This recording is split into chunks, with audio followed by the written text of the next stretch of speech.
Hello everyone, welcome back to my channel. Today I'm going to be installing this wig. It's from Wet Kiss Hair. All of the details will be on the screen somewhere. But yeah, dark hair. Oh my god, I feel like I haven't had dark hair in forever, so I'm kind of scared. And usually installing dark wigs are a little bit harder to make look more natural.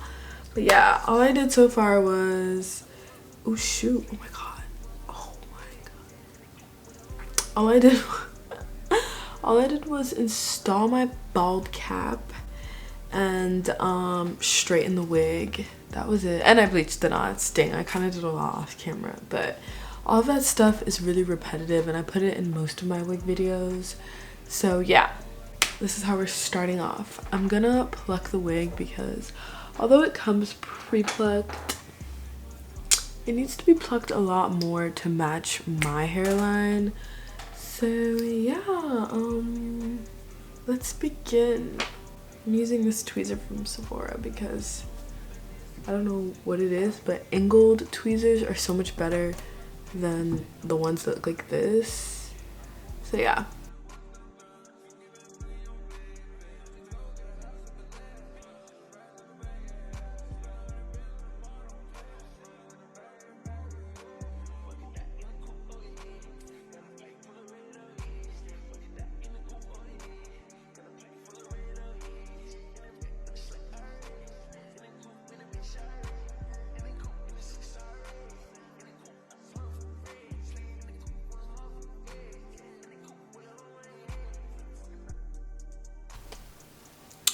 Okay.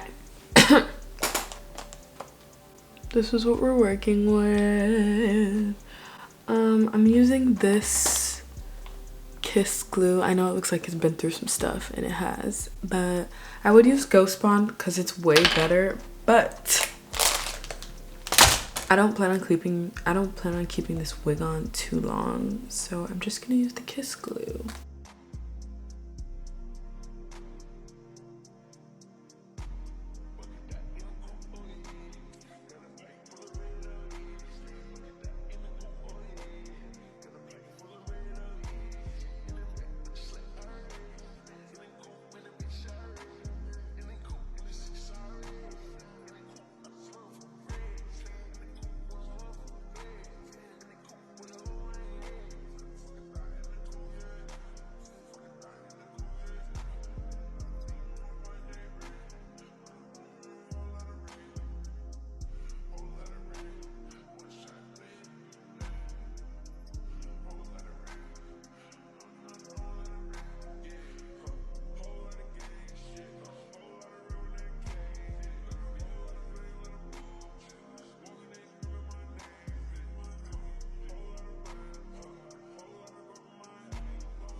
Okay, I'm tying this down now.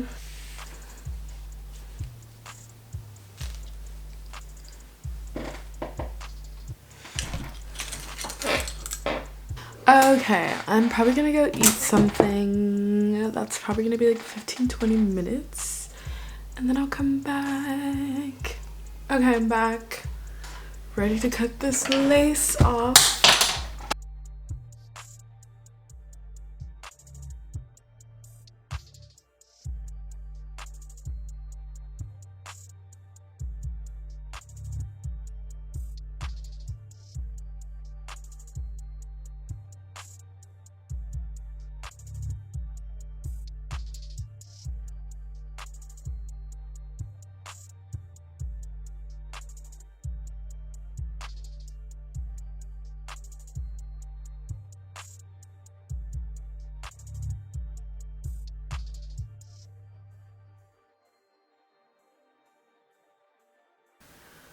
I feel like it looks like I need to pluck a little more.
Sorry guys, my camera died, but here I am like 3 days later. Sorry if I'm vibrating like the worst energy ever. I was on my period and I had just found out I had COVID. So yeah, I was really upset. But yeah, I ended up wearing this wig for quite a while, like the whole time I was quarantining. It didn't shed too much. I'm probably gonna install it again, honestly. But yeah, all the links to West Kiss Hair will be down below. Thanks for watching.